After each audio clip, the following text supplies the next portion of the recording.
የእግዚአብሔር ህልውና ህልውና ነው። እኔ ሁሉ በታችም በላይ በዘቀዝቁኝ እሱ ነው ያለው ውስጥ ህልውናው እና በቃ ከዮርዳኖስ ጀምረን ደግሞም ታውጣልኝና 33 በኋላ ታነብልኛለህ። ዮርዳኖስን ታቦቱን ተሻግራችሁ ሂዱ በሚል በአዲሱ ዓመት ላይ ነው ይህንን ነገር እንደ መልእክት የተቀበልነው። ከዛ ቀጥለን ነው ከትንቢት ወደ ህልውና የምንገባበት ዓመት ይሆናል ብለን ትንሽ ነገሮችን አድርገን አልፈናል። ከዛ በኋላ ደግሞ ህልውናው እንጂ ታምራት ባህሪን አይቀይርም በሚል ውስጥ ደግሞ ትንሽ ነካ አድርጌያለሁ። ክብር ለጌታ ይሁን።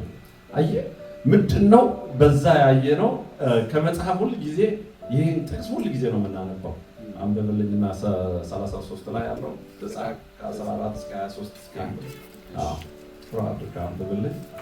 ሙሴም እግዚአብሔርን እነሆ አንተ ይህንን ሕዝብ አውጣ ትለኛለህ፣ እኔም የምትልከውን አላሳወቅኸኝም። አንተም በስምህ አወቅሁ፣ ደግሞም በእኔ ፊት ሞገስን አገኘ አልኸኝ። አሁን በፊትህ ሞገስን አግኝቼ እንደሆነ አውቅ ዘንድ በፊትህ ሞገስን አገኝ ዘንድ መንገድህን እባክህን አሳየኝ።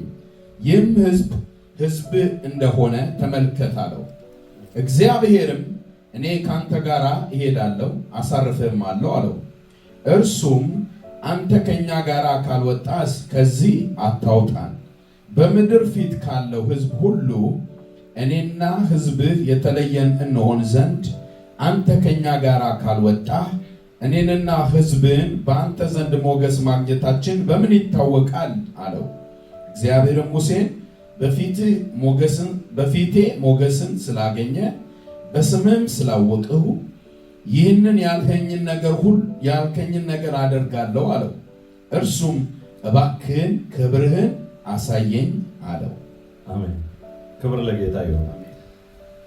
አንተ ከዚህ ስፍራ ከኛ ጋር ካልወጣ አታውጣና። ክብር ለጌታ ይሁን። እንደገና ሙሴ ምንድን ነው ያየ? ክብርህንና ፊትህን አሳየኛል። አሁን ይህንንም ሐሳብ በየጊዜው በሌላ መልኩ ዲስክራይብ እያደረግነው ትንሽ ይሄዳል። ምክንያቱም ብቻ ወደ ሌላ ስለሚወስደኝ። ስለዚህ ክብርህን አሳየኝ። እግዚአብሔር ደግሞ ምን አለው? በቃ እኔ ምን አደርግሃለሁ? ፊትህን አሳየኛለሁ። ፊትህን ማየት አትችልም፣ ጀርባዬን ግን ታያለህ ብሎ በሰንጠቀ ዓለት ውስጥ ጀርባውን ምን አደረገው? አሳየው እና ፊትህን ማየት ፈልጋለሁ። ሙሴ እንደምናውቀው እስራኤልን ይዞት የመጣ ያለ ሰው ነው። አሁን ሙሴ ጥያቄው ባለፈው ብያለሁ። አሁን የመልእክቴን የባለፈውን ተቀጥያ ነው። እሱን ነው ክብሩን እንጂ ታምራት ባህሪን አይለውጥም።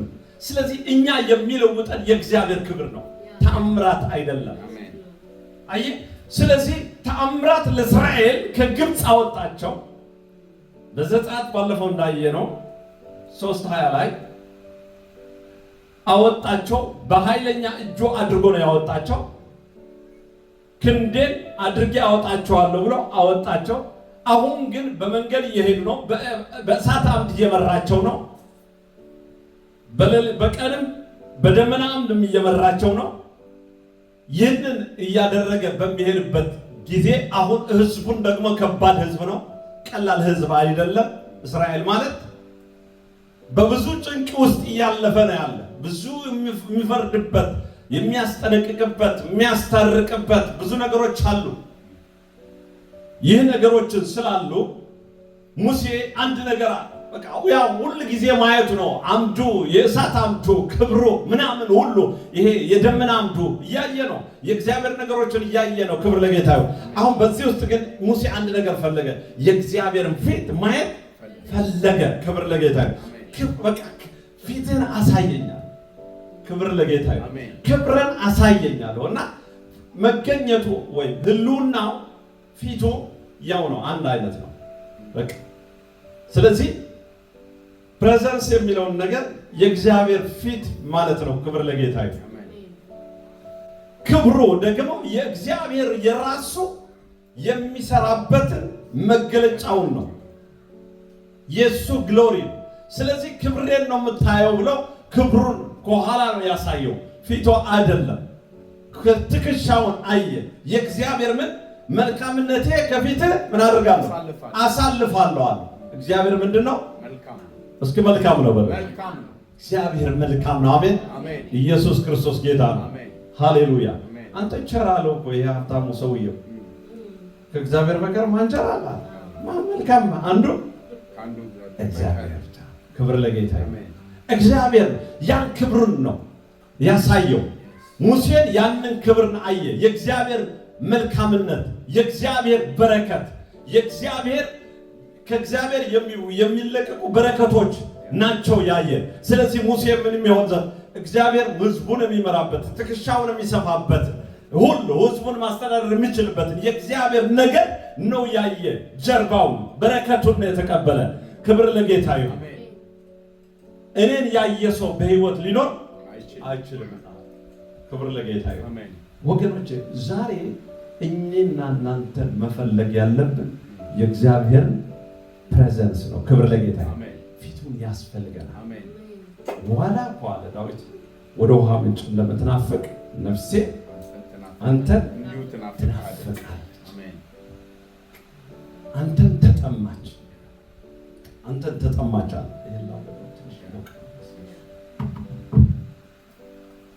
ኢየሱስ ክርስቶስ ጌታ ነው። ስለዚህ አሁን እስራኤል የሚያስፈልገው ይሄ ፊት፣ ይሄ ክብር ነው። የእግዚአብሔር ሀልወት ነው። የእግዚአብሔር ህልውና ነው። ምክንያቱም ባለፈው ተናግሬዋለሁ፣ ለማስታወስ ያክል ነው ማወራ ያለሁት። ምንድነው? ምክንያቱም ከፊታቸው ያሉ ነገስታቶችና አማልክት ያላቸው አስተዳደር ያላቸው የራሳቸው የሆነ በቃ የሚተዳደሩበትን ሁኔታ ያላቸው አህዛብም ነገስታትም ነው ያሉ ከፊቷቸው ወደሚሄዱበትን ምድር ማለት ነው። ስለዚህ ወደዚህ ሲሄዱ የእግዚአብሔር እጅ ከአንድ ነገር ነው የሚያወጣ። የእግዚአብሔር እጅ ለአንድ ጉዳይ ነው የሚላከው። የእግዚአብሔር ፕሬዘንስ፣ የእግዚአብሔር ህልውና ግን ሃሌሉያ ምንድነው? ላይፍ ስታይላችን ነው የምንተዳደርበት። እንደ እግዚአብሔር ሰው በእግዚአብሔር ፕሬዘንስ ውስጥ ሲሆን እንደ እግዚአብሔር ነው የሚሆነው። እንደ እግዚአብሔር ሐሳብ ነው የሚሆነው። ነገሩን ነው የሚቀየረው። ካራክተሩ ነው የሚቀየረው። ባህሪው ነው የሚቀየረው። ኢየሱስ ክርስቶስ ጌታ ነው።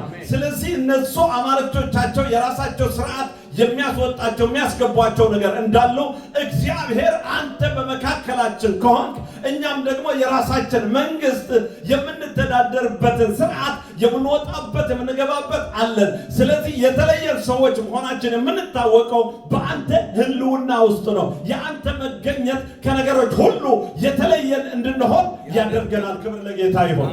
ኢየሱስ ክርስቶስ ጌታ ነው። እግዚአብሔር ከአንተ ጋር ሲሆን ከሰው ሁሉ የተለየ ትሆናለህ። ክብር ለጌታ ይሁን።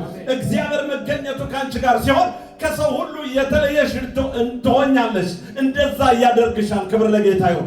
ስለዚህ መገኘቱ ለቤተ ክርስቲያን ወሳኝ ነው ወገኖቼ። ያለ እግዚአብሔር መገኘት የሆነ ህይወት፣ ያለ እግዚአብሔር መገኘት የሌለበት አገልግሎት፣ ያለ እግዚአብሔር መገኘት ያለበትን ማንኛውም አይነት የጸጋም እንኳን ቢሆን አገልግሎት በምንም አይነት ለውጥ የሚያመጣ ኤፌክቲቭ አይደለም። ጸጋዎች ራሱ ተጽዕኖ እንዲያመጡ ከሆነ ስራቸው በሚገባ እንዲሰሩ ከሆነ የእግዚአብሔር ህልውና ሊመጣ ያስፈልጋል። ክብር ለጌታ። ፕሬዘንሱ ሲመጣ ድምፅ ይቀየራል። ሃሌሉያ። ቋንቋ ይቀየራል። አደራረግህ ይቀየራል። ታውቀዋለህ። ራስህ ሰባኪ መሆነ ታውቀዋለህ። አስተማሪ መሆነ ታውቀዋለህ። ጸላይ መሆነ ታውቀዋለህ። ቆመም ታውቀዋለህ። ሲሰማ ፊል ታደርገዋለህ። ቅድም እንዳሉ የሚሰማህ ነገር አለ። ክብር ለጌታ። የእግዚአብሔር ፕሬዘንስ አንድ ሽቶ ያደረገ ሰው ሲገባ እንኳን ይሰማል። ሸታ ሴንስ ታደርጋለህ። ወይ አባት ወይ እናት ቤት እንዳሉ ታውቃላችሁ። ገና ከኋላ ውስጠኛ ሌላኛው በር አይ ማዘር መታለች መሰለኝ የሆነ ተሰማኝ ፊልም አለ የምንለው ነው። የአባታችን መንፈስ መገኘት ሲመጣ ፊል እናደርጋለን። የእግዚአብሔር መገኘት ፊል እያደረግን ነው መመላለስ ያለብን። በድርቀት ባለማወቅ አይደለም ወገኖች። በእግዚአብሔር ቤት ስለ ፓወር ነው ያለ። በእግዚአብሔር ቤት መሰበክ ያለበት መገኘት፣ ለዓለም መገኘቱ አይገባው። ስለ እግዚአብሔር ፕሬዘንስ ለዓለም ብትሰብከው አይገባው። ምክንያቱም ሪሌሽንሺፕ ስለሆነ አየህ፣ መገኘቱ ሪሌሽንሺፕ ነው፣ ከእግዚአብሔር ጋር ያለ ሪሌሽንሺፕ ነው። ለዓለም ግን የሚያስፈልገው ምንድነው? ድንቅና ተአምራት፣ ፓወር። አየህ፣ ሲፈወሱ፣ ሲፈቱ፣ አጋንንት ነፃ ሲወጣ፣ በሽተኛው ሲሆን የሆነ ሳይንስ ኤንድ ወንደርስ እንደሚሉት ልክ እንደዚህ አይነት ነገር ሚራክሎች ሲሆኑ ሃሌሉያ ተሰብስቦች ይመጣል፣ ይድናሉ። የእግዚአብሔር እጅ ያያል፣ የእግዚአብሔር ክብርን ያያል። ሃሌሉያ። በእግዚአብሔር ቤት ውስጥ ሆነ ደግሞ ከእግዚአብሔር ሕልውና ይካፈላል። ስለዚህ ቤተክርስቲያን በእግዚአብሔር ሕልውና ነው መሞላት ያመለክታል። ሕልውና የሌለው አገልግሎት ቆንጆ ሊሆን ይችላል፣ ቆንጆ ስብከት ልሰብክ ይችላል፣ በጣም የሚማርክ የተገጣጠመ ቃል፣ ሕልውናው ከሌለው አይ በጣም አሪፍ ነው ብላችሁ ነው የምትሄዱ እንጂ ምንም ህይወታችሁ ገብቶ እናንተን የመቀየር ጉልበት የለውም።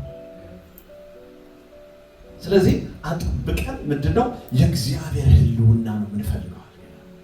ሕልውናው ትርጉም የገባው ሰው ሙሴ አንተ ከእኛ ጋር ካልሆን በፍጹም አታውጣም። ክብር ለጌታ። ኢየሱስ ክርስቶስ ጌታ ነው። ምክንያቱም እግዚአብሔር በዛ ውስጥ ምን ብሎታል?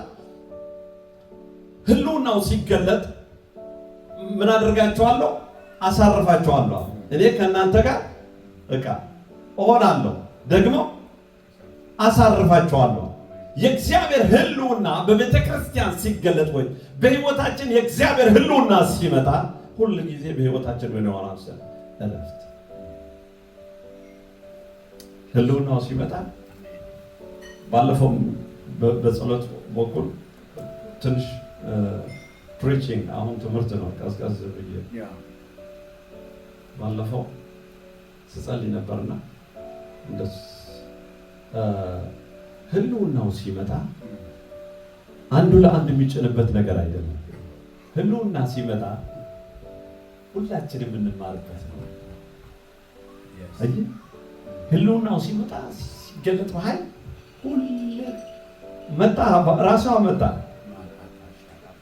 ሁሉን ነው የሚያነቅሰው ነው፣ የሚስቀው ነው፣ ታታ የሚለው ነው፣ ምን የሚሆነው የራሱ ነው የሚሆነው፣ እንዳያረገው ነው የሚሆነው። ቤተክርስቲያን ያን ታርፋለች፣ እሱ ይሰራል ማለት ነው። ክብር ለጌታ ይሁን። ኃይል ፓወር ሲገለጥ ግን ቤተክርስቲያን ታረጋለች ማለት ነው፣ ትሰራለች። ክብር ለጌታ ይሁን። ሕልውናው ሲመጣ ቤተክርስቲያን ታርፋለች፣ እሱ ራሱ ነው የሚሰራው። ኃይል ሲመጣ ደግሞ ቤተክርስቲያን ኃይል ሰጥቷት ትሰራለች። ሪቫይቫል ይመጣል፣ ኃይል ይመጣል፣ ይገለጣል። የእግዚአብሔር ድንቅ ተአምራቶችን ይገለጣሉ ማለት ነው። ክብር ለጌታ ይሁን። ስለዚህ ሕልውናው አንዱ ምን ያደርገናል? ያሳርፈናል፣ እናርፋለን። የእግዚአብሔር ሕልውና ሲመጣ ለጥያቄዎቻችሁ ወገኖች እጅግ መልስ እሱ ሁሉ ነገር አለ። ባለፈው ጠቅለል ባለመልኩ በአንድ ንጉሥ አንዱ ሰፈር ሲገባ አይተነዋል። በአንድ ምሳሌ ሁሉን ነገር ተዘጋጀ፣ ሁሉን ነገር ተጠረገ። ለምን? ንጉሥ ሊገባ ነው። ክብር ለጌታ። በሕልውና ውስጥ ሁሉ ነገር አለ። ሕልውናው ስንተረጉመው ብዙ አይነት ትርጉማ ፓኬጅ ነው። ስለዚህ እግዚአብሔር ለኛ ለቅዱሳን ወይ ለሰው ያዘጋጀው ነገር አንዱ ኢንቫይሮንመንት ወይ አትሞስፌር ፕሬዘንስ ሕልውናው። ክብር ለጌታ ይሁን። ፍጥረት ሲፈጥር እግዚአብሔር እንደዛ ነው ያደረገው። አስቀድሞ አሳ ከማምጣቱ በፊት ባህር ፈጠረ። አትክልቶችን ከማምጣት በፊት መሬትን አደረገ። አይ ሁሉን አዘጋጀ። በተዘጋጀ ነው። እኔና እናንተን ደግሞ በዚህ በእግዚአብሔር ሕልውና በዚህ አትሞስፌር ነው የሰው ልጅን ያስቀመጠው። ክብር ለኢየሱስ ይሁን። ስለዚህ ነው ስንዋጋም ባለፈው እንዳየነው ጥቂት ስንዋጋም ሁሉ ጊዜ ብርቱ የምንሆነው በምንድነው? በእኛ ሰፈር ነው። ክብር ለጌታ ይሁን። አየህ ጠላት ይዘነው የምንሄደው ባለፈው እንደ ንስር ስል ነበረ ስጸልይ ነበር። ክብር ለጌታ ይሁን። ይዘነው የምንሄደው ወደ እግዚአብሔር ህልውና ነው። የኛ ዓለም እሱ ነው። የኛ ዓለም የኛ ቦታ እኛ አሸናፊዎች እንጂ ተሸናፊዎች አይደለንም። አየህ ጠላት ወደሚጠራችሁ ቦታ አትሂዱ። እናንተ ወደሚመቻችሁ ስፍራ ግን ውሰዱት። ክብር ለጌታ ይሁን። ጉዳያችሁ ወደማይመች ቦታ ይዛችሁት አትሂዱ። ጉዳያችሁ ወደሚመች ወደ እናንተ ሰፈር ውሰዱት። ክብር ለጌታ ይሁን። የእናንተ ዓለም ወደ እግዚአብሔር ህልውና ነው። ወደ እግዚአብሔር ህልውና ጉዳያችሁ ይዛችሁ ስትሄዱት፣ ወደ መንፈሳዊ ዓለም ይዛችሁ ስትሄዱት ጉዳያችሁ በእናንተ ፊት አቅም የለውም። ክብር ለጌታ ይሁን። በቃ ጉልበት የለውም።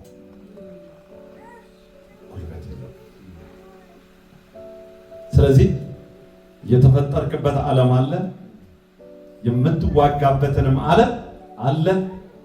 ወደ ራስህ ዓለም ነው መሳብ ያለብህ። እሱ ወደሚጎትት መሄድ የለብህም። ክብር ለኢየሱስ ይሁን። ኢየሱስ ክርስቶስ ጌታ ነው። ክብር ለኢየሱስ ይሁን።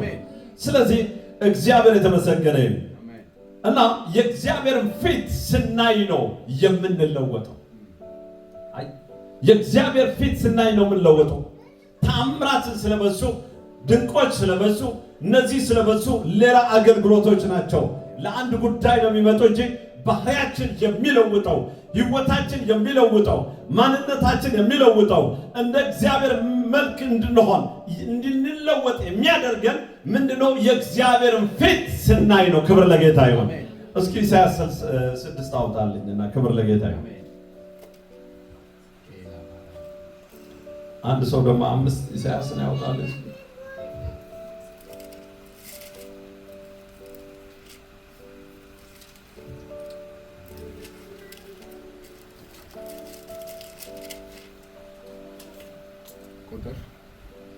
ከ1 እስከ 7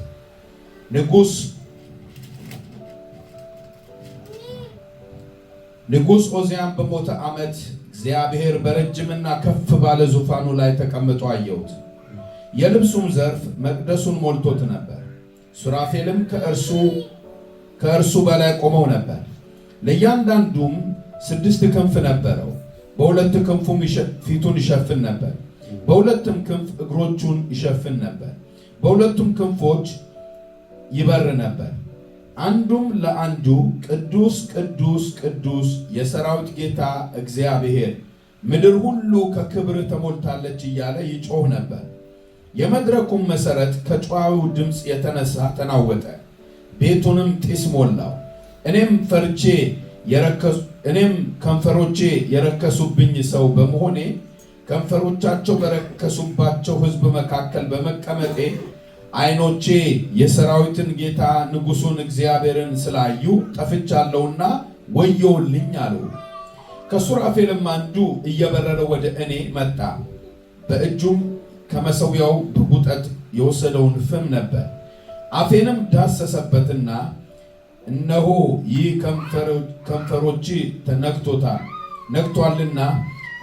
ከንፈሮች ነክቶአልና በደልም ካንተ ተወገደ፣ ኃጢአትም ተሰረየ አለው። የጌታም ድምፅ ማንን እልካለሁ? ማንስ ይሄድልናል? ሲል ሰማሁ። እኔም እነሆኝ እኔን ላከኝ አልሁት። እርሱም ሂድ፣ ይህ ሕዝብ መስማትን ትሰማላችሁ አታስተውሉም፣ ማየትንም ታያላችሁ አትመለከትም። ክብር ለጌታ ይሁን። ኢየሱስ ጌታ ከላይ ነበር። እግዚአብሔር የተባረከ ይሁን። ስለዚህ አሁን ኢሳይያስ ምዕራፍ 5 ድረስ ስናይ እጅግ የሚናገር እጅግ ብዙ መልእክት የሚያስተላልፍ ብርቱ የሆነ ነቢይ ነው። ምዕራፍ 6 ሲደርስ ግን ድንገት የእግዚአብሔርን ፊት አየ። ምን ሆነ? ኢሳይያስ ተመለሰ። የሚያየው ነገር ነበረ። እስራኤል የሚናገረው ትንቢት አለ፣ የሚያወራው ብዙ ነገር አለ እስከ ምዕራፍ 5። ምዕራፍ 6 ሲደርስ ግን ተመለሰና ወደ ተመለሰ ነቢዩ ወደ ራሱ አይ ወደ ራሱ የእግዚአብሔር ፕሬዘንስ ወደ ራስህ ነው የሚመለስ። ራስህን እንድታይ ያደርጋል። ምክንያቱም ፓወር ወይም ጸጋ ስጦታ ለሌላ የእግዚአብሔር ህልውና ፊቱን ባየ ጊዜ ግን ወደ ራሱ ተመለከተ። ወየውልኝ እኔ የረከስኩ ከንፈሮቼ የረከሰብኝ ሰው ነኝ ጠፋሁ ብሎ ጮኸ። መልአኩን አምጥቶ ከእሳቱ ደግሞ ዱቄት አድርጎ ዳሰሰው። ክብር ለጌታ ይሁን። ኢየሱስ ክርስቶስ ጌታ ነው። ምን ሲሆን የእግዚአብሔር ፊትን ሲያይ፣ ወደ እግዚአብሔር ፊት ስንቀርብ፣ የእግዚአብሔር ፊት ስናይ የምናየው ራሶቻችን ነው። ያኔ ምን ሆነ? ከዛ በኋላ ነቢዩ በተለወጠ አገልግሎት ማገልገል ደግሞ ቀጠለ። ክብር ለጌታ ይሁን። ስለ ኢየሱስ ክርስቶስ ገና ሊመጣል አለው ለ900 ዓመት የሚያክል ትንቢቶችን መናገር ጀመረ። ክብር ለጌታ ይሁን። ኢየሱስ ክርስቶስ ጌታ ነው። ኧረ ዛሬ እግዚአብሔር ይዳስሰን። አሜን። መገኘቱ ይብዛልን። አሜን። የሚለውጥ ይሄ ክብር በኢየሱስ ይምጣ። የሚለውጥ ይሄ ክብር ይምጣ። ሃሌሉያ። የሚለውጥ ክብር ለካ ሰው የእግዚአብሔርን ግሎሪን እያየ በብዙ ነገር ይዞ ማገልገል ይችላል። የእግዚአብሔር ፕሬዘንስ ውስጥ ወይ የእግዚአብሔር ፊት ሲገለጥ ግን ብዙ ነገር ይዞ ማገልገል አይችልም። የእግዚአብሔር ክብር ባለበት እንኳን ሰው በብዙ ልብ ጥንካሬ ሊመላለስ ይችላል። የእግዚአብሔር ፊት ወይ የእግዚአብሔር ፕሬዘንስ ሲገለጥ ግን ሃሌሉያ ልብ ሁሉ ይቀልጣል። ሃሌሉያ ኢየሱስ ክርስቶስ ጌታ ነው። ሃሌሉያ ይሄ ፊት እንፈልገዋለን። ኢየሱስ ክርስቶስ ጌታ ነው። ወይ ደስ ይላል። በቃ ይሄ ነው እኔ የተጠማው። የሚለውጠኝ መንፈስ፣ የሚለየኝ መንፈስ አለ እኮ እኔ ወይኔ አለ። በቃ ጳውሎስ እኮ በሮሜ ላይ ሲናገር ከዚህ ሟች ሥጋ የሚለየኝ ማን ነው አለ። መውጣት ፈለገ፣ መላቀቅ ፈለገ። ክብር ለጌታ ይሁን። የእግዚአብሔር ፕሬዘንስ ሲመጣ ወገኖች በሕይወታችን ሊሞቱ ያሉ ነገር ይሞታሉ፣ ሊቆረጡ ያሉ ይቆረጣሉ፣ ሊወገዱ ያሉ ይወገዳሉ። ከዘመናችን ያስቸገሩን ነገሮች ሁሉ ይወገዳሉ። የማናቃቸው ነገር ከሕይወታችን ይወድቃሉ።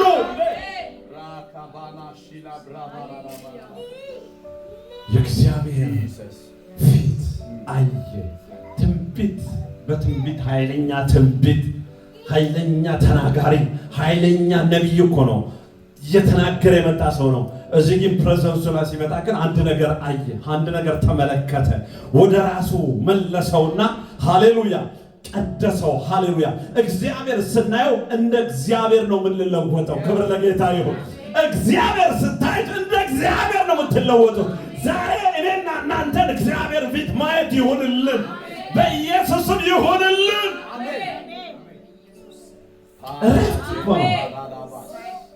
ኢየሱስ ክርስቶስ ጌታ ነው። ጌታ ስናየው መቀየር ይሆናል። አያችሁ አዳም በእግዚአብሔር መልካምነት ይኖር ነበር፣ ተከባው በኤደን ገነት በእግዚአብሔር ግሎሪ ነበር የሚኖረው። ሁሉን ነገር አድርጎለታል። አዳም ከወደቀ በኋላ ግን ተደብቆ ቁጭ ብሎ ነበር። እዛ ነበር አዳም። መቼም አዳም ይሸሽ ተደበቀ። እግዚአብሔር ሲመጣ እግዚአብሔር ፊት መቆም አይቻልም። እግዚአብሔር ሲመጣ የእግዚአብሔር ፕሬዘንስ ሲመጣ አዳም መቆም አልቻለም። ልቡ ቀለጠ። የት ነህ? እዚሁ ነኝ፣ ተደብቄአለሁ። ለምን ፈራሁ? ለምን ተርበደበደ? አትብላ ከተባልኩት በልቻለሁ። ማየት አልቻለም። ወገኖች ሰው ባክ የሚያደርገው ለዚህ ነው። ከእግዚአብሔር ሕልውና ውስጥ ከወጣ ሰው በቃ ወደ ኋላ ይላል። ሰው ከደከመ እንኳን እናንተ ብርቱ ህይወት ካላችሁ ይሸሽባቸዋል። የእናንተ ራሱ ህይወት በእናንተ ውስጥ ያለው አትሞስፌር ያ የእግዚአብሔር ህልውና አይመቸውም፣ ያወረዋል። ያ ህልውና መስቲያት ያናግራል። ይሄ አያድርገን፣ ይሄ ልክ አይደለም። ታትዋይ ነው። ባለፈው ትንሽ ነገር አድርጌያለሁ። ብዙ ሰዎችን ኮምፕሌን ይመጣል፣ ያገለግላሉ፣ የጸጋ ስጦታ አላቸው፣ መሞት ያስነሳሉ፣ ታላላቅ ሰዎች ናቸው፣ ትላልቅ ጸጋ አላቸው፣ ትላልቅ ስም አላቸው፣ ሐዋርያት ናቸው፣ ነቢያት ናቸው፣ ፓስተሮች ናቸው፣ ወንጌላው በሏቸው። ይሄ ሁሉ 5 ኦፊሱን ጥሩት እዛ እንደገና ደግሞ እንዲያደረጉብኝ ይሄ ወሰዱብኝ፣ እንደዚሁ ጋር አደረጉብኝ፣ አታለሉኝ፣ ውሃው ይጄ ተፈውሻለሁ፣ ይሄንን ግን ሆነ የሚለው ደግሞ ኦፖዚት። እንደዚህ ዝም ብሎ ቁራቁምቦ ብቻ ሳይሆን ሪያሊቲም ያለበትን ጭምር ነው እኔ ፎከስ የማደርገው። በቃ ሰይጣን እንደዛ ውሸተኛ አይደለም፣ እሱም ያዛባው አይደለም። በቃ እንደዚህ አይነት የሚለው ነገር ደግሞ ዶሴ ይመጣል። ለምንድን ነው በእውነት እነዚህ ሰዎች እንደዛ የሚያደርጉ ከሆኑ ይህንን የእግዚአብሔር ፕሬዘንስ ውስጥ ያልገቡ ናቸው። ታዲያ ምንድነው ግሎሪው ነው ያለው? ያ ስጦታ ወይም ጊፍት ያ የእግዚአብሔር ጸጋ ስላለ ብቻ ነው። ምክንያቱም ግሎሪ ሲሆን የእግዚአብሔር ክብር ሲያዩ ወደ እግዚአብሔር ፕሬዘንስ ስንገባ እንደ እግዚአብሔር ባህሪያችን ይቀየራል። ክብር ለጌታ ይሁን። ኢየሱስ ክርስቶስ ጌታ ነው። ወየው ብለን ራሶቻችን እንደዚህ እንደ ነቢዩ እንድናይ እኔ ኃጢአተኛ ሰው ነኝ ነው የሚለው። ክብር ለጌታ ይሁን። መተዳደሪያ ነገር አድርጎት መዝረፍ አይሄድም፣ አይቀጥልም። ነገር ግን የእግዚአብሔር ፕሬዘንስ የላቸውም። እንደዚህ የሚያደርጉ ከሆነ የእግዚአብሔር ፕሬዘንስ ልምምድ የላቸውም። ህልውናው በእነሱ ውስጥ የህልውናው ትርጉም አልገባቸው፣ ወደ ህልውናው አልገቡም ማለት ነው። ስለዚህ በተሰጣቸው ጸጋ እንደሳውን ምን ይሆናሉ? ራሳቸው የሚያዩበት ነገር ስለሌለ ሁል ጊዜ ለራሳቸው ይሰበስባል፣ ለራሳቸው ያከማቻል፣ ለራሳቸው ይለፋል፣ ለራሳቸው ነገር ያደርጋሉ። ለራስ ከሆነ ደግሞ በጣም ያንሸራትታል፣ ከባድ ነው። ስለዚህ ከዚህ የተነሳ ወገኖቼ ይሄ የእግዚአብሔር ሰው ነቢዩን ኢሳይያስ ስናየው በቃ አንዴ ሲቀየር እናየዋል። ክብር ለጌታ ይሁን። እግዚአብሔር ፊት ለፊት ስናየው መቀየር ይሆናል። ክብር ለጌታ ይሁን። ኢየሱስ ክርስቶስ ጌታ ነው። ወደ ዮሐንስ ሲናገር እኮ መጽሐፍ ቅዱስ ምንድን ነው የሚለው? ወንጌል ዮሐንስ የሚወደኝ ቢኖር ቃሌን ይጠብቃል። ከዛ በኋላ እኔና አባቴ ወደ እርሱ እመጣለሁ፣ ራሴም ደግሞ እገልጥለታለሁ። ክብር ለጌታ ይሁን። ጌታ ራሱ ሲገልጥልህ ነገር ይለወጣል፣ ህይወትህ ይለወጣል፣ ነገሮችን ይለወጣሉ። ኢየሱስ ክርስቶስ ጌታ ነው። የእግዚአብሔር ህልውና በእግዚአብሔር ቤት ሲኖር ቤተክርስቲያን ትለወጣለች። ምን ትመስላለች? ክርስቶስ። ክብር ለጌታ። የእግዚአብሔር ባህሪ ነው የሚያንጸባርቅ። ክብር ለጌታ ይሁን። አየህ፣ ጸጋ ስጦታ ከዚህ ተዳምሮ ሲሄድ ነው ኮምፕሊት የሚሆነው። አለበለዚያ ህልውናውን የማይለማመድ ትውልድ፣ ህልውናውን የማያውቅ ትውልድ፣ ህልውናው ያልተለማመደ አገልጋይ፣ በህልውና ውስጥ የማይኖር የማይመላለስ አገልጋይ ከሆነ ሁል ጊዜ ለድፍረት፣ ለውድቀት፣ ለተለያየ ችግር ይጋለጣል ማለት ነው። ክብር ለጌታ ይሁን። ስለዚህ ነው ብዙዎችን ትላልቅ ጸጋ አላቸው ግን ያልሆነ ነገር ቦታ ነው የሚውሉት። የተሰጣቸውን ጸጋም ለሌላ ስራ ነው የሚያውሉት። ከዚህ የተነሳ ነው ህልውናው ሲኖር ግን ማይጋድ እሱን ካየ በቃ ምን ያስፈልገኛል አለና አንተ ካለህልኝ ምን እፈልጋለሁ? ሙሉ ነህ። ሙላት ነው የሚሰማ በሱ ዘንድ ሙሉነት አለ። በቃ ተራ ነገር እግዚአብሔር ሌላ ነገር አዘጋጅቶልህ ሌላ ነገር አትሆንም፣ አትመኘውም። ራሱ ኢየሱስ ክርስቶስ ጌታ ነው። የበለጠ ነገር ስላለው ክብር ለጌታ ይሁን። ኢየሱስ ክርስቶስ ጌታ ነው። ሃሌሉያ። ስለዚህ ከህልውና ውስጥ ማገልገልና ከጸጋ ስጦታ ማገልገል ከሁለቱም ይለያያል። ሰው ከጸጋ ስጦታ ሊያገለግል ይችላል። የሚል አገልግሎት ሊያገለግል ይችላል። ከህልውና የሚሆነው አገልግሎት ግን ይቀየራል። ኢየሱስ ክርስቶስ ጌታ። ከህልውና የሆነ አገልግሎት የሚቀየር። ስለዚህ ሰው ከጸጋም ከህልውናው ከሁለቱም ማገልገል ይችላል። ስለዚህ ከህልውናው የሚወጣው አገልግሎት የመለወጥ ጉልበት አለውና ህልውናው የሌለበት ነገር ግን ለተለያየ አደጋ ያጋልጣል ማለት ነው። ክብር ለጌታ ይሁን። ኢየሱስ ክርስቶስ ጌታ ነው። ስለዚህ ወገኖቼ ለመለወጥና እግዚአብሔር ለመምሰል የምንፈልግ ከሆነ የእግዚአብሔር ህልውና ወይም ፊቱን ልንፈልግና ይገባል። ክብር ለጌታ ይሁን። ፊቱን ልንፈልግ ይገባል። መለወጥ ፈልጋለሁ ከሆነ ሰው ፊቱን መፈለግ አለበት። ዘፍጥረት 32:30 ታነብልኛለህ? ክብር ለጌታ ይሁን።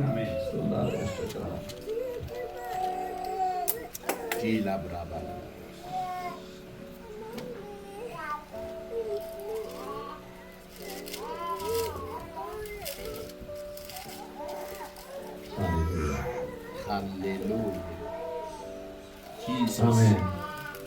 ክብር ለጌታ ይሁን። አሜን። 32:30 ያዕቆብም እግዚአብሔርን ፊት ለፊት አየው፣ ሰውነቴም ድና ቀረች ሲል የዚያን ቦታ ስም ጵኒኤል ብሎ ጠራው። ጵኒኤልም ሲያልፍ ፀሐይ ወጣችበት። አሜን። ያዕቆብን 30 ቁጥር ብቻ እግዚአብሔርን ፊት ለፊት አየው፣ ሰውነቴም ድና ቀረች ሲል የዚያን ቦታ ስም ጵኒኤል ብሎ ጠራው። እግዚአብሔር ፊት ለፊት አየሁት። ከዛ በኋላ ነፍሴ ድና ቀረች። ሃሌሉያ። በእግዚአብሔር ህልውና ውስጥ ስንገባ እግዚአብሔር ፊት ለፊት ስናይ ያዕቆብ እኮ ስለ ያዕቆብ መቼም ሰብካችሁታል፣ ሰብከናል፣ ብዙ አይተነዋል። ያለፈው በተለይ ክብር ለጌታ ይሁን። ኃይለኛ ሰው ነው፣ ማያዝ ሰው ነው፣ አደገኛው ነው። በዚህ ብትመጣበት በዚህ ብትመጣበት በቃ በር ብትዘጋበት መስኮት ብትዘጋበት ጣራ ቀዱ የሚሄድ ሰው ነው። ከባድ ሰው ነው። ቀላል ሰው አይደለም። ያዕቆብ ሁሉን አየ ሰለቸውና ለባቤት ከዛ በኋላ በቃ አንድ ነገር እንድባረክ ፈልጋለሁ አለ። ክብር ለጌታ ይሁን። አሁን መባረክ ፈልጋለሁ። አሁን መለወጥ አለበት። አሁን ህይወቴ እንደዚህ ብሎ ምስቅልቅል ብሎ መኖር የለበትም። የሚከበኝ ከቦኝ እኔ ማረፍ አልቻልኩም። አሁን እውነተኛ እረፍት እፈልጋለሁ። ክብር ለጌታ ይሁን። እኔ ምን አድርገ ከአንተ ጋር ሆናለሁ አለ ለሙሴ፣ ደግሞም አሳርፋቸዋለሁ አለ። አሁን ይህንንም ያዕቆብ የነፍሱን እረፍት ነው የፈለገ። እየተቀበዘበዘ ያለ ሰው ነው። ምንም ሊያም የሙራሄል ምንም ሊያሳርፈው አልቻለም። ብቻው ቀረና እግዚአብሔርን መፈለግ ጀመረ። ክብር ለጌታ ይሁን። ከእግዚአብሔር ጋር ተገናኘ፣ ትግልም ገጠመ። ስለዚህ እግዚአብሔርን በቃ ሊያቅላላ ቀርበዋልና ልቀቀኝ አለው። ክብር ለጌታ ይሁን። እግዚአብሔርን በቃ የያዕቆብ ሽሉዳውን ሰበረውና ነካውና ከዛ በኋላ በቃ ስምህ ማን ነው ብሎ ራሱን ከገለጠለት በኋላ ስምህ ከዚህ በኋላ እስራኤል ይባላል ብሎ ባረከ። እስራኤል ይባላል ብሎ ከባረከ በኋላ በቃ ያዕቆብ እንደዚህ ወራሱ እኮ ነው። በቃ እግዚአብሔር ፊት ለፊት አይቼዋለሁና ነፍሴ ምን ሆና ድና ቀርታለች አለ። ክብር ለጌታ ይሁን። እግዚአብሔር ስታየው ፈውስ ወደ አንተ ይመጣል። እግዚአብሔር ፊት ስናይ ሙሉ ፈውስ ወደኛ ይመጣል። ወደ ህይወታችን የሚመጣ ፈውስ አለ። የመንፈስ ፈውስ አለ። የስጋ ፈውስ አለ። የተለያዩ የእግዚአብሔር በረከቶች ይለቀቃሉ። ወገኖች ነፍሴ ድና ቀረች አለ። ነፍሴ ድና ቀረች፣ እግዚአብሔርን ፊት ለፊት አየሁትና። ስለዚህ ዛሬ ወገኖች ፊቱን ልንፈልግ ይገባል። የእግዚአብሔር ፊት ነው መፈለግ ያለብን። ያዕቆብ ከዚህ በኋላ ማጭበርበር ቀረ። ታውቃላችሁ፣ ንስሐ ስንገባ በህልውና በመንፈስ ንስሐ ገብተን ተመልሰን እሱ የምናደርገው ከሆነ ንስሐ ስንገባ በመንፈስ ሁነን አይደለም ያደረገው በስጋ ሆነ። በህልውና ውስጥ ሆነ ንስሐ የምታደርገው ንስሐ ተመልሰህ አታደርገው። ያዕቆብ ተቀየ፣ ኢሳይያስ ተቀየ፣ ጥሎት ሄደ። ለምን? የእግዚአብሔርን ፊት አዩ፣ ህልውናው ጋር ተገናኘ፣ ባህሪያቸው ተቀየረ፣ ባህሪያቸው ተቀየረ። ስለዚህ ባህሪያቸውን ተቀየረ። ያዕቆብ ህይወቱ ተቀየረ፣ ማጭበርበርም ቀረ።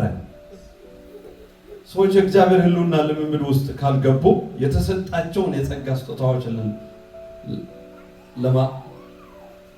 ለግል ጥቅማቸው ማለትም ለክብር፣ ለዝና፣ ለኢኮኖሚ፣ ለጥቅምና ያለ ቅድስና በማገልገል ሊጠላለፉ ይችላል። ለምን? የእግዚአብሔር ህልውና በህይወታቸው ካልተለማመዱ ከሌለ ለነዚህ አደጋ ሊጋለጡ ይችላሉ። ስለዚህ ቤተክርስቲያን የሚያስፈልጋት ህልውና ነው። ስለዚህ ነው ሙሴ ክብርህን አሳይ፣ ፊትህን ማየት እፈልጋለሁ። ሃሌሉያ አሜን አሜን አሜን። ቻካራባ ብዙ ካለቀ አይዳል ሲገባ ብዙ ነገር መጠየቅ ትተዋል። ሲገባ የሆነ ሌቭል ስትደርስ የሆነ መንፈሳዊ ሌቭል ስትደርስ ብዙ አትጠይቅ። ልጆቻችሁ ትንሽ ያሉ አሁን ያለች አንድ አይነት አይደለም ጥያቄው። ብዙ ድሮ የነበረውን ነገር ተራ ትናንሽ ነገሮችን ያንን ቾኮሌት ያንን የሚበላ ያንን የሚጠጣ እየቀረ አሁን እንደዚህ በቃ እየተመረጠ ነው የሚሄደው። አይ ወደ እግዚአብሔር ማቹሪቲ ውስጥ ስንገባ ወደ እግዚአብሔር ብስለት ውስጥ እየገባችሁ ስትሄዱ ጸሎታችሁ ይቀየራል፣ ፍላጎታችሁ ይቀየራል፣ ጥማታችሁ ረሃባችሁ ይቀየራል። ሃሌሉያ ያን ስለተገኘ ያን ስጠኝ አይሆንም። ክብር ለጌታ ይሁን። ሙሴ ምን አለ? ክብርህን ነው የምንፈልገው። ሃሌሉያ ያን አድርግልን፣ በዚህ አድርግልን፣ ህልውና እንፈልገዋለን። እባክህን ፊትህን አሳየን። ሰው በእግዚአብሔር ቤት ሲበስል ሲያድግ ምን ይሻል መሰላችሁ? ቁሳቁስ አይደለም የሚሻው መለወጥን ነው። በቃ መለወጥ ይናፍቀዋል፣ አባቱን መምሰል። ሌላማ ተጽፏል እኮ ምን እናወራዋለን? ይከተላል። ተጽፏል እኮ ይከተላል። እሱ አይደለም የኛ ዋና ርዕስ የሚሆነው። ዋና ቦታችን የያዘውን ነገር እሱ አይደለም የሚሆነው። ዋናው በቃ ስንበስል ዋናው ጥማታችንና ረሃባችን እሱን መምሰል ነው፣ እሱን ማየት ነው። ይሄን ነው ስትበስል እንጂ ሰው ሲበስል ነው የሚገባው።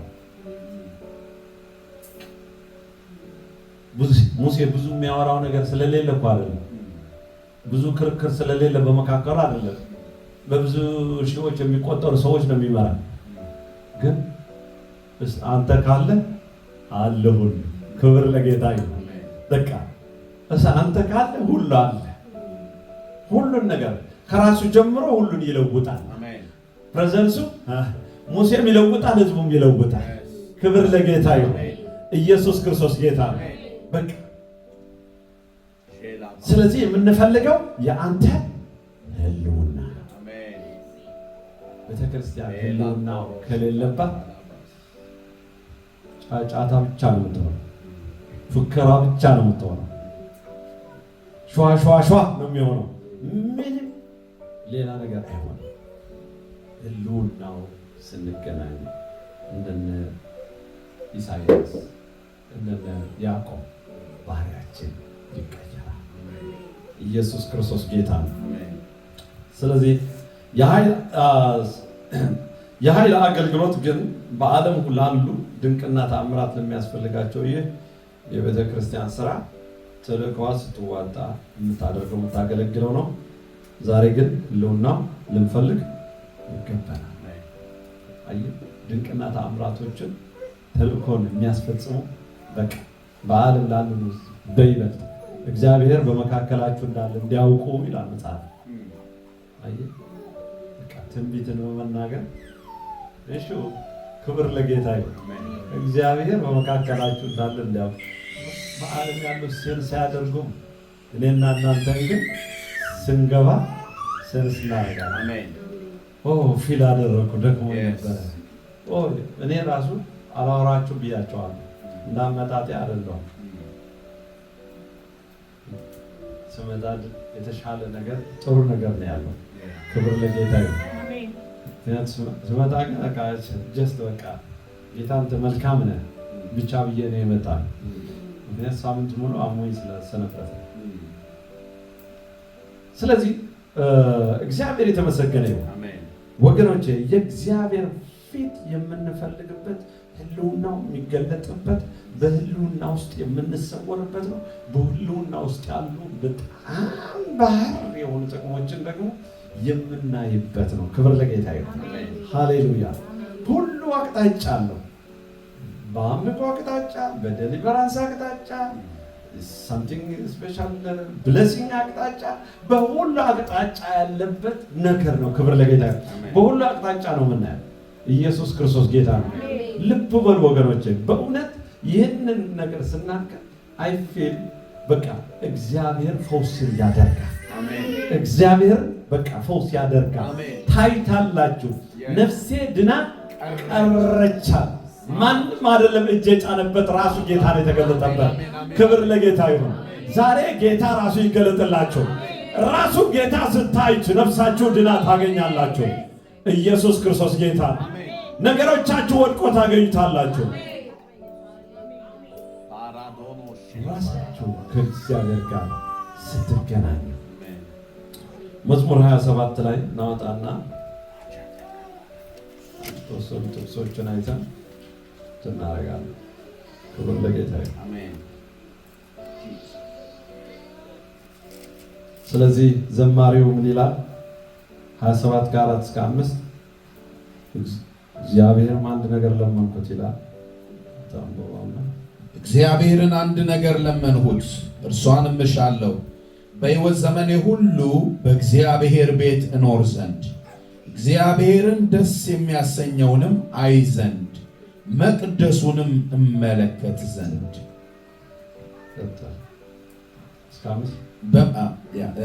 በመከራዬም ቀን በድንኳኑ ሰውሮኛልና በድንኳኑም መሸሸጊያ ሸሽጎኛልና በዓለትም ላይ ከፍ ከፍ አድርጎኛልና እነሆ አሁን በዙሪያ ባሉ በጠላቶቼ ላይ ራሴን ከፍ ከፍ አደረገ።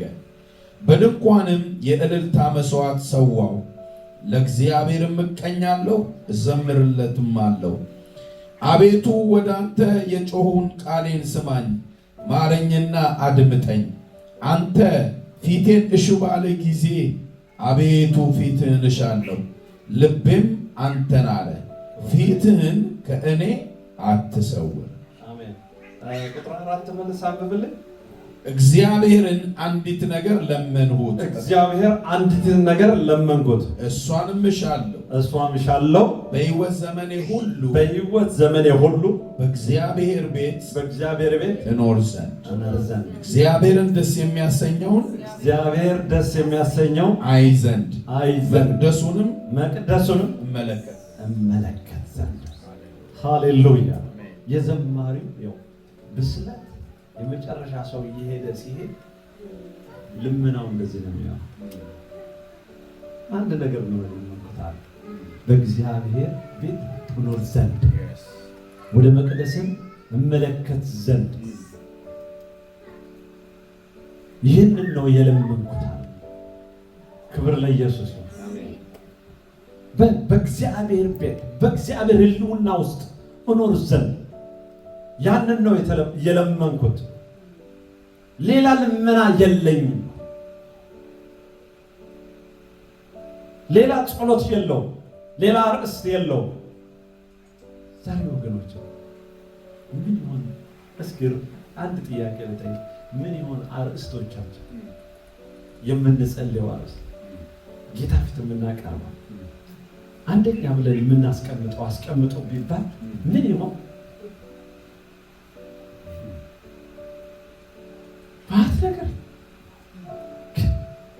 መዝሙረኛው ግን ሲናገር አንድ ነገር ነው የለመንኩት አለ። እሱም በቤቱ እኖር ዘንድ ወደ መቅደሱም እመለከት ዘንድ እሱ ባለበት ሁሉ አለና እሱ ወዳለበት ወገኖች እሱ ወዳለበት በቃ የእግዚአብሔር ፊት ነው የፈለገ፣ የእግዚአብሔር ፕሬዘንስ ነው የፈለገ፣ የእግዚአብሔር ህልውና ነው የፈለገ። የእግዚአብሔር ፊትህን እሻለሁ በቃ ለማየት ያንተ መልካምነት፣ ያንተ ድንቅ፣ ያንተን ውበት ማየት ነው የምፈልገው። ጥማቱ ረሃቡ ይሄ ነው። ሰው ሲገባ ሲበስል ወደ እንደዚህ አይነት ፍለጋ ውስጥ ነው የሚገባው። ሌላ እኔና እናንተን የምንጠይቀው ሌላ ነገር ጊዜያዊ ነገር እሱ ተከታይ። ባለፈው ብያቸዋለሁ፣ ንጉሱ ከመጣ ሁሉ ይስተካከላል። አንዳንድ እኮ ህይወታችን ይዞት እንዳይጠፋ ፓርክ አድርጎ ይጠብቃል። ወጣ ስትል በራፍ ጓሮ ላይ ፓርክ አድርጎ ይጠብቃል። ለምን ስትል አንተ ሰርተ ስላልጨረሰ ቤቱ ተሰርቶ ስላልጨረሰ እቃው ስቶር ላይ ይቀመጣል። ቤቱ ሲሰራ ሲያልቅ ከስቶር ይመጣል። ስለዚህ የዚህ ምድር ነገር እንደዛ አድርገን አስበን እንየው። ክብሩን ስናይ ፊት ለፊት ከክብሩ ስንገናኝ ወገኖች ህይወታችን ይለወጣል። በአድናቆት ይሞላል፣ በእረፍት ይሞላል፣ በሰላም ይሞላል። በተረጋጋ ህይወት ውስጥ እንድንኖር ያደርገናል። ጥማቴ ረሃቤ ይሆናል። ሙሴን አምን ኢዮብን ስናየው ምዕራፍ 1 ላይ ሄደን ስናየው 8-10 አካባቢ ሄደን ስናየው ጠላት ዞርኩ ምድር ዞሪያት መጣሁ ነው ያለው። ባሪያ ይሆናል ወደለ ያለ ሁሉም ታጥሮለት ተከብሮለት ከነፍሱ በስተቀር በየትኛው ነገር ተፈቅዶልሃል ሲለው ሄደና በቃ ኢዮብ በአንዴ የሰማው ትርምስ ነው። በዚህ እርሻው፣ በዚህ በጎቹ፣ በዚህ ልጆቹ፣ በዚህ ምናቸው በቃ ሁሉ ነገር ኢዮብ ግን የተናገረው አንድ ነገር ነው። እግዚአብሔር ሰጠ፣ እግዚአብሔርን ነሳ። እንዴት ብሎ አዲስ ኪዳን ያለ ሰው እኮ አይደለም። መጽሐፍ ተሸክመን ጸጋ የሚባለውን ተቀብለን ብዙ ነገር ተቀብለን አንድ ነገር ጠፍቶብን በቃ አንችልም። ኢዮብ መጽሐፍ ቅዱስ የእግዚአብሔር መንፈስ ውስጥ ሆኖ የሚያወራው የለም። እንደ አዲስ ኪዳን በብሉይ ኪዳን የሚኖር ሰው ነው። በዛ አይነት ፈተና ውስጥ ሆኖ ግን ኢዮብ ነገር ከአንደበቱ አላስወጣም። ሚስት እንኳን እስካሁን አሁን በጽናት አለ ብላ ስትወቅሰው አንቺ ደግሞ ከሰነፎች እንዳንዱ ዱላም አላስነሳባት ዞር በይ አንቺ ደግሞ ብሎ ምናምን ብሎ ዱላ እንዲወራራት በቆስሌ ላይ ደግሞ እንጨት ትሰዳለች ብሎ ተነስቶ አፉ በጣም የተሰበሰበ ሰው ነበር። በቃ ምንድን ነው ያለ? አንቺ ደግሞ ከሰነፎች እንዳንዱ ሆናለሽ። ኢዮብ በዚህ ውስጥ ሁሉ መከራ ውስጥ አለፈ።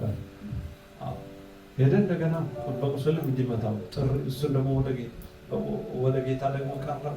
እንደገና አይ ይፈቀድልኝ አለ። ቆዳውን ስለለበሰ ስጋውን እንዲህ ስለሆነ እሱ ተፈቀደለት በገል ላይ እስኪያከው ድረስ። በዛ ውስጥ ሁሉ ኢዮብ ግን እግዚአብሔርን ያመሰግናል። በብዙ ሲቹዌሽን ውስጥ እግዚአብሔርን ያመሰግናል። በብዙ ነገር ውስጥ ይፈተናል። ወገኖች አንድ ነገር ልንገራችሁ፣ በብዙ ፈተና እያለፋችሁ ልትሆኑ ትችላላችሁ። ሰው በተለያየ ነገር ለምን በእውነት አንዳንዱ ፈተናዎች የእግዚአብሔር ክብር ይገለጥባቸዋል። አሜን። ይወላችሁ በእውነት አንተ በምትፈተንበት ሌላውን አይፈተንበትም። እግዚአብሔር በእናንተ ባለው ስራ መጠን የመመረጣችሁ ሚስጥርም አለው። ክፉ ብቻ አድርጋችሁ አትዩት። እግዚአብሔር በእናንተ ምርጫውን ስላለው ቻሌንጁ በዛ መጠን ነው በእናንተ የሚመጣ። ፈተናው በነዛ ይጸናል፣ ይበረታል። ክፉ ብቻ አይደለም። ኢዮብ እግዚአብሔር እየተወራረደበት ያለ ሰው ነው። ሄደ ጓደኞቹ ሁሉ አልተቻሉም።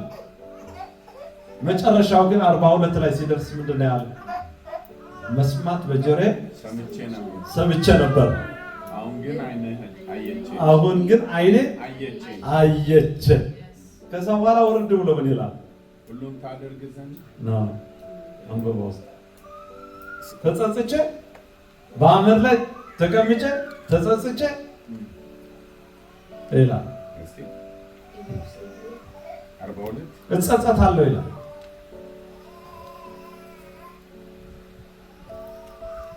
ክብር ለጌታ ይሁን። አሜን።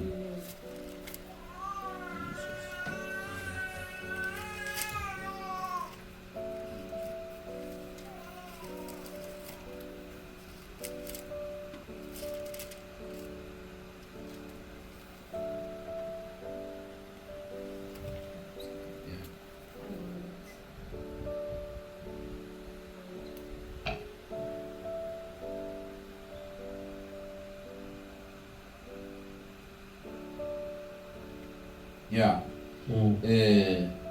ቁጥር 5 ጀምሮ ነው። መስማትን በጆሮዬ መስማትን ሰምቼ ነበረ፣ አሁን ግን ዓይኔ አየች። ስለዚህ ራሴን እንቃለሁ፣ በአፈርና በአመድም ላይ ተቀምጬ እጸጸታለሁ። አየህ፣ መስማት በጆሮዬ ሰምቼ ነበረ፣ አሁን ግን ዓይኔ አየች። ስለዚህ ራሴን እንቃለሁ፣ በአፈርና በአመድ ላይ ተቀምጬ እጸጸታለሁ። ሰምቼ ነበር፣ አሁን ግን ዓይኔ አየች። አሁን ኢዮብ ዓይኑን አየች። ምን? የእግዚአብሔር ፊት። የእግዚአብሔር ፊት ሲያይ በቃ የተነገረውን ነገር ብዙ ነገር ነበር። አሁን ግን ዓይኔ አየች። እግዚአብሔርን ፊት ባየ ጊዜ ኢዮብ ነገሩ ሁሉ ተቀየረ። ክብር ለጌታ ይሁን። ኢየሱስ ክርስቶስ ጌታ ነው። ስለ ወዳጆቹ ስላሰቃዩ፣ ስለከሰሱ፣ ስለነዛ ሰው ሲለወጥ እንደዛ ነው። ሰው ሲለወጥ እንደዛ ነው። ኢዮብ እግዚአብሔር ይቃል ዓይኔ አየች አለ። ዓይኖቻችን ሲያይ በቃ ምን እንሆናለን መሰለን? ባህሪያችን አሁን ልናገር የፈለኩ ወደ ሌላ ነገር ሊወስደኝ እያለ ስለሆነ ነው እንትን ያረገኛልና ብዙ ብራንች ስላለው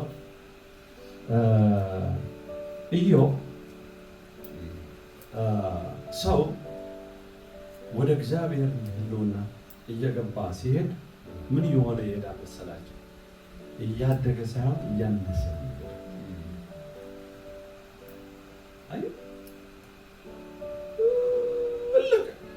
መርከብ እዚህ ሲሰሩት 12 ፎቅ ያለው መርከብ ብላችሁ ነው የምታዩት። በቃ እንደዚህ ሆናችሁ እዚህ ሲሰሩ ከባህሩ ላይ ስትጥሏት ደግሞ ጭልፋ ትመስላለች። ሰው ወደ እግዚአብሔር ሕልውና ሲገባ እያነሰ ዝቅ እያለ ይሄዳል ማለት ነው። ዝቅ እያለ እየቀየረ ሲሄድ እግዚአብሔር ባወቀው ቁጥር አለማወቅ፣ አለመጣል፣ ውዝንትና ደግሞ አለመለወጥ እየገባ ማልበቃ የማይገባኝ ሰው ነው ለካ ወደ ማለት ኦፖዚት እንደዚህ ነው የምትሄደው። ክብር ለጌታ ይሁን። ኢየሱስ ክርስቶስ ጌታ ራሱን አየ። ኢዮብ እግዚአብሔርን ስለሚያውቅ ሰምቼ ነበረ፣ አሁን ግን ዓይኔ አየች አለ። ክብር ለኢየሱስ ይሁን። ኢየሱስ ክርስቶስ ጌታ ነው። ሃሌሉያ። እግዚአብሔር ስናይ በትህትና እግዚአብሔርን በመፍራት እንመላለሳለን። እግዚአብሔር ስናይ በትህትናና እግዚአብሔርን በመፍራት እንድንመላለስ ያደርጋል። እግዚአብሔር ማናይ ከሆነ ግን ትህትና ብሎ እግዚአብሔር ፍርሃት ብሎ ሕይወታችን ብዙ ጊዜ አይገለጥም። በተለይ በዚህ ዘመን ባለው በአዲስ ኪዳን ላይ ባለው ትውልድ የሚያስፈራ ምን እንደሆነ ታውቃላችሁ? በጸጋ ስለዳን የጸጋ ዘመን ስለሆነ ብዙ ጊዜ ሰው ከመጣ በኋላ ስለ እግዚአብሔር ፍርሃት አይደለም የሚማረው፣ ስለ ጸጋ ነው የሚማረው። ፍርሃት ብሎ ነገር የለም። ሐዋርያት ሲማሩ ግን በብሉይ ኪዳን በአዲስ ኪዳን መካከል ውስጥ ስለሆነ የተማሩ ከኢየሱስ ጋር ይዞት የመጡ ፍርሃት ነው። የእግዚአብሔር ፍርሃት ጸጋ የሚባል ነገር አያውቁትም፣ ገና አልተገለጠም። ፍርሃት የሚባል እግዚአብሔር ፍርሃት የሚባል ግን ተጠቅጥቀዋል። ከዛ በኋላ ጸጋ ሲመጣ የጸጋ ሲገለጥላቸው ደግሞ ፍርሃቱንና ጸጋውን ተዳምሮ ደግሞ ቦልድ የሆነ ህይወት፣ ቦልድ የሆነ አገልግሎት፣ የጠራ ነገር ይዞ እንዲሄዱ ረዳቸው።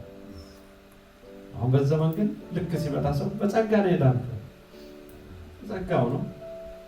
አንዳንዱም አለ ምንም አይልም፣ እዛ እንደ ገባ ወጣ ስትልም እዛ ብዙ አታዘውትር እንጂ ወጣ ገባ ስትል ምንም አይደለም፣ በጸጋ ነው የዳነው፣ በችሎታ አይደለምና። ስለዚህ ህይወቱ የተደበላለቀ ህይወት ይሆናል። ሰው የእግዚአብሔር ፍርሃት ከሌለው በጣም አስቸጋሪ ነው። እግዚአብሔርን ካላየነው ካላወቅነው በእግዚአብሔር ህልውና ማንመላለስ ከሆነ የእግዚአብሔር ፍርሃትን ማወቅ መረዳት አንችልም። እግዚአብሔር ፍርሃት ከሌለ ደግሞ የተሰጡን ጸጋም ቢሆን የዳንበት ጸጋም ቢሆን የተሰጠን የጸጋ ስጦታም ቢሆን የተሰጡን ሁሉ ለራሳችን ክብርና ለምንፈልገው አይነት ስሜታዊ ለሆኑ ነገሮች እንጠቀመዋለን እንጂ የምታደርጉትን ሁሉ ለእግዚአብሔር ክብር አድርጉት እንደሚል እግዚአብሔር ቃል እንደዛ እናደርግ። ፍርሃት ሲኖረን እግዚአብሔር ስናውቀው ግን የእግዚአብሔር መፍራት ነገር ሲኖረን ግን በቃ እግዚአብሔር በቃ ልናውቀውም ልንከተለው ይገባል፣ ልንፈራውም ልንከተለው ይገባል።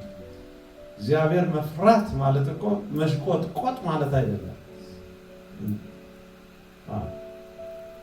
በፈቃዱ በመንገዱ መሄድ፣ ማክበር፣ ትእዛዙን መፈጸም፣ ሐሳቡን ፈቃዱን ማድረግ ማለት ነው። ክብር ለጌታ ይሁን።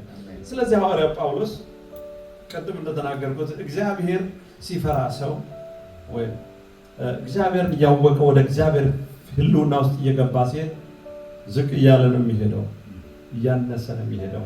እኔ የሚለው እየጠፋ ነው የሚሄደው። አቅም አለኝ፣ እንደዚህ አለኝ፣ እኔ ነኝ፣ እኔ አዋቂ፣ እኔ እንደዚህ አድራጊ፣ እኔ ችሎታ ምናምን ነገር እየጠፋ እየደበዘዘ ክርስቶስ እየተገለጠ ነው የሚሄደው። ክብር ለጌታ ይሁን። ስለዚህ ነው ጳውሎስ ሲናገር በአንደኛ ቆሮንቶስ 15 ከ3 እስከ 9 እኔ ከሐዋርያው ለማን ስለ እኔ ጌታ ምን ሆነልኝ ይላል? ተገለጠልኝ። ለማን ስለ እኔ ሐዋርያ እንደዚህ ተገለጠልኝ ይላል። ኤፌሶን 3:8 እስከ 9 ደግሞ የተሰወረውን ምስጢር ሲናገር የተሰወረው ምስጢር ገልጽ ዘንድ ከሁሉ ለማን ስለ እኔ በቃ ገለጠልኝ። ይሄ የተሰወረውን ምስጢር ከተማ በቃ ለአሕዛብ ሁሉ መግለጥ ይችላል።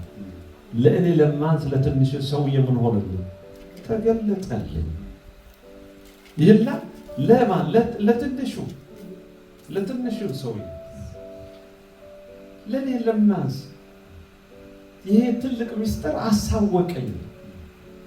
እንደገና አንደኛ ጢሞቴዎስ 1:5 ደግሞ ምን ይላል? ስለራሱ ሲናገር ከኃጢአተኞች ዋናው ኃጢአተኛው እኔ ነኝ። ዋናው እኔ ነኝ። አሁን እነዚህ ሶስቱን ጳውሎስ የጻፈባቸው ዘመናት የተለያዩ ዘመናዎች ናቸው። የተለያየ እድሜ ነው። ጢሞቴዎስ የጻፈው ወደ መጨረሻ ነው። አስቀድሞ የጻፈው ደግሞ ቆሮንቶስ ነው። በመካከል ያለውን የጻፈው ደግሞ ኤፌሶን ነው። አየህ ወደ 50 ምናምን ገደማ ሲሆን ኤፌሶን ጻፈ። ከዛ ቀጥሎ ደግሞ ወደ 60 አካባቢ ሲሆን ደግሞ ኤፌሶንን ጻፈ። ምን ለማንስ እያለ ከዛ ጨራሽ ወደ 60 ምናምን ዓመቱ አካባቢ ሲደርስ ደግሞ ጢሞቴዎስን ሲጽፍ ዋነኛው ከኃጢአተኛው እኔ ሰውየው ምን እየሆነ ነው? እየገባው እየተቀየረ። ለውጥ ሁል ጊዜ በሂደት ነው፣ በአንድ ስብከት አይደለም። ሪሌሽንሽፕ ነው። ህልውና ውስጥ እየገባ የእግዚአብሔርን ክብር እያወቅ ነው እየጣልን ከስየዋል እየጣልን ፍቃድ አለ ሰዎች ነን እየጣልን ምን እንሆናለን አለ ሁለተኛ ቆሮንቶስ ላይ ሲናገር። ስለዚህ መጋረጃ ላይ በቃ እንደ ማስተዋት ምን እንሆናለን አለ እናብለጨልጫለን። ከምን ከክብር ወደ ክብር እንለወጣለን። ክብር ለጌታ። አየህ እየተለወጥን ነው። በአንድ ፀሐይ የሚሆን ለውጥ ያለ አየህ ጳውሎስ እንዴት ለውጥ እንደሄደ እየጠፋ ዋነኛው እኔ ቅድም ብያቸዋለሁ። ሰው ጌታ ሲያይ ሌላ ሰው ብሌም ማድረግ ያቆማል። አየህ ክስ ያቆማል። ኢሳይያስ ምዕራፍ 5 ሄዳችሁ አንብቡት። የሚናገረው ትንቢት እኮ አለ ስለሌለ አሁን ወደ ራሱ ነው የተመለሰ። ጳውሎስ እኮ በቃ አምን ያዕቆብ እኮ የሚያወራው ነገር አለ። በዚህ ወጣ። አሁን ግን ስለ ራሱ ማውራት ጀመረ። ሰው እግዚአብሔርን ሲያይ ስለ ራሱ ነው።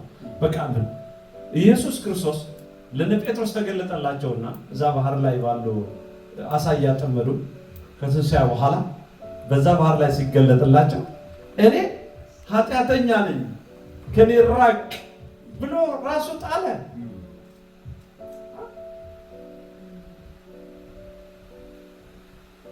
እግዚአብሔር ሲወድህ ራሱን የሚገልጥልህ፣ ሲቀይረ ሲፈልግ ራሱን የሚገልጥልህ የእግዚአብሔር ፊት ወይም የእግዚአብሔር ፕሬዘንስ ልንፈልግ የሚገባል። ስለዚህ ነው እኛን ይቀይረናል፣ ባህሪያችን ይቀይረናል። መቆም በፊቱ የሚችል ምንም አይነት ጥንካሬ የለም። ውስጣችን ይነካል። እኔ ኃጢአተኛ ነኝ። ስለዚህ ጳውሎስ ራሱ ግራጅዋል እየተቀየረ ንግግሩ በቃ እየሸመገለ ብዙ ነገር እየተረዳ ብዙ ነገር እያወቀ ብዙ ነገር እየተረዳ የሚሄድ ያለ ሰው ነው። ከመጀመሪያው ስታዩት ገና እሳት ሲገናኘው ማለት ነው። ክብር ለጌታ ይሁን። ወደ መጨረሻ አካባቢ ደርሻለሁ። ስለዚህ ኢየሱስ ራሱ ስናየው እሱ ኢየሱስ መለኮት ክብሩ በስጋ ውስጥ ላይ ተገለጠና ኢየሱስ መለኮት የሆነ አምላክ ነው። ይሄ መለኮት ክብሩ ግን በስጋ ውስጥ ነው የተገለጠ። አምላክ ሲሆን ከታች ነው የወረደ። አምላክ ስጋ ለበሰ፣ ሰው ሆነ፣ ልጅ ሆነ። ያልሆነበት ነገር አለ። ልጅ ሆነ፣ ሰው ሆነ። ከዛ በኋላ ከሰውኛ ተራ ወጥቶም ደግሞ አመፀኛ ሆነ፣ ተሰቀለ። ከዛ ክብር ወርዶ ወደ እንደዚህ ነው። አይ ጳውሎስ ደግሞ የነበረውን ሁሉ እንደዚሁ ነው ሄደ። አያችሁ ወደ ታች ነው ሄደ። እግዚአብሔር ባለበት የእግዚአብሔር ፊት ወይ የእግዚአብሔር ፕሬዘንስ ሲገለጥ ፍጹም ትህትና በሕይወታችን ይመጣል። ትክክለኛ የሆነ ትህትና ሰው ላስመስል ብሎ የሚያደርገው ሳይሆን ሆኖ የሚያገኘው ዝቅ አለ። ፊልጵስዩስ ሲናገር ዝቅ ብሎ ራሱን ምን አደረገ ይላል? ባዶ አደረገ። በቃ እንደ መቀባት አልቆጠረም፣ አዋረደ። ስለዚህ የእግዚአብሔርን ፕሬዘንስ ሲገለጥ እግዚአብሔርን ክብር ሲገለጥ ወገኖቼ ክርስትና ቦግ መታየት እኔ አይደለም፣ ኦፖዚት ነው። ከዛ በኋላ ሰው ነው የሚገድለው። አንተ ውስጥ ሰው ይጠራል፣ ሰው ይታወቃል። ስለዚህ ነው መጽሐፍ ሲናገር ጳውሎስ ምን ይላል? ከእርሱ ጋር ምን ሆነ? እሱ ሲነግር ከእርሱ ጋር ምን ሆናለን? እንነግሳለን። አይ በቃ ከእርሱ ጋር መንገስ ይሆንልናል። እሱ ስለነገሰ እንደ አህያይቱ ማለት ነው። ከአህያይቱ ከሱ የተነሳ ብቻ ተነጠፈላት። ከኢየሱስ ውጭ አህያይቱ ምንም አይደለች።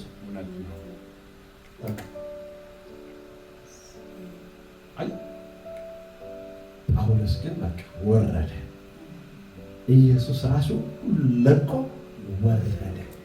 ሰው በመንፈሳዊ ዓለም ሲወጣ በእንደዚህ መልኩ ነው የሚወርደው። ይሄ በመንፈሳዊ ዓለም ትልቅ ከፍታ ማለት ነው። አይ ሞት እኮ ትልቅ መንፈሳዊ ከፍታ ነው። አይ ሞት የሚባለው ነገር በመንፈሳዊ ነገር ሞት ትልቅ ከፍታ መውጣት ማለት ነው። ስለዚህ ወገኖቼ ፊቱን ስናይ ምን እንሆናለን? ብዙ ነገር ከህይወታችን እየተራገፈ ባህሪያችን እየተቀየረ በጣም በፍጹም ትህትና ክርስቶስ በሚመስል ባህሪ እግዚአብሔር በሚመስል ባህሪ እንቀየራለን። አሜን። ኢየሱስ ክርስቶስ ጌታ ነው። ሃሌሉያ።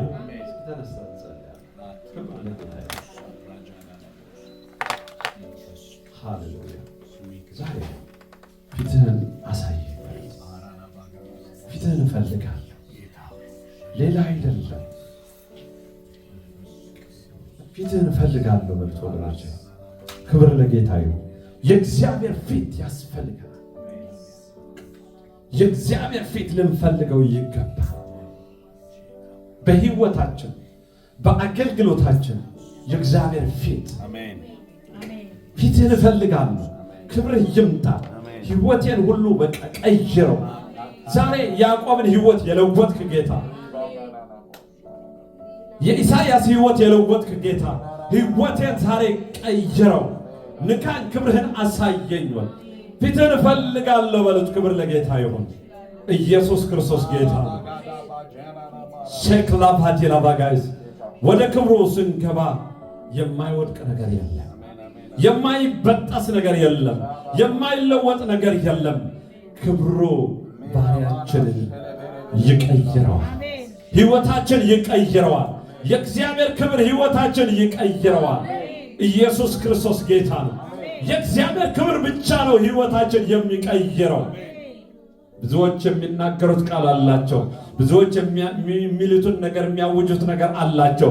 ነገር ግን የእግዚአብሔር ፕሬዘንስ የእግዚአብሔር በቃ ህልውና ግን የሌለው ምን ትርጉም አለውና ዛሬ ትርጉም ያለው ህይወት እንዲኖረን ህልውናው ልንፈልግ ይገባል። ኢየሱስ ክርስቶስ ጌታ ነው። የእግዚአብሔር ህልውና ያስፈልገናል። የእግዚአብሔር መገኘት ያስፈልገናል። መገኘቱ ወደ ህይወትሽ ሲመጣ፣ መገኘቱ ወደ ህይወትሽ ሲመጣ፣ መገኘቱ ወደ ህይወታችን ሲመጣ ነገር ሁሉ ይቀየራል። ሃሌሉያ። አትሞስፌሩ ይቀየራል፣ ነገርሽ ይቀየራል፣ ህይወትሽ ይቀየራል፣ ባህሪሽ ይቀየራል፣ ባህሪ ይቀየራል፣ ባህሪያችን ይለወጣል።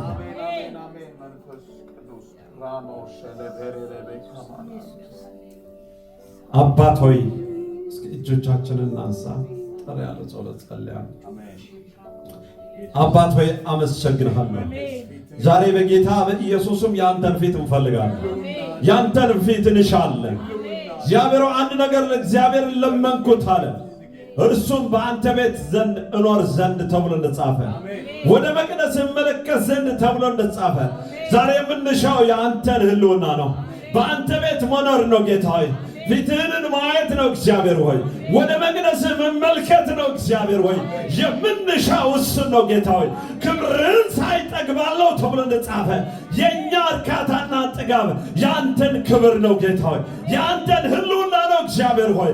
ዛሬ እግዚአብሔር የዘላለም አባት ሆይ ኢሳይያስን የነካው እሳት ዛሬ በኢየሱስም ከመገኘት የተነሳ መነካት በሕይወታችን ይሆን። የማትወደው ነገር ከሕይወታችን የተራገፈ ይሆን። ክፉ ልምምድ የተራገፈ ይሁን። ያስጨነቀን የተራገፈ ይሁን። የተከታተለን የተራገፈ ይሁን። የያዘን የወደቀ ይሁን። የለቀቀ ይሁን።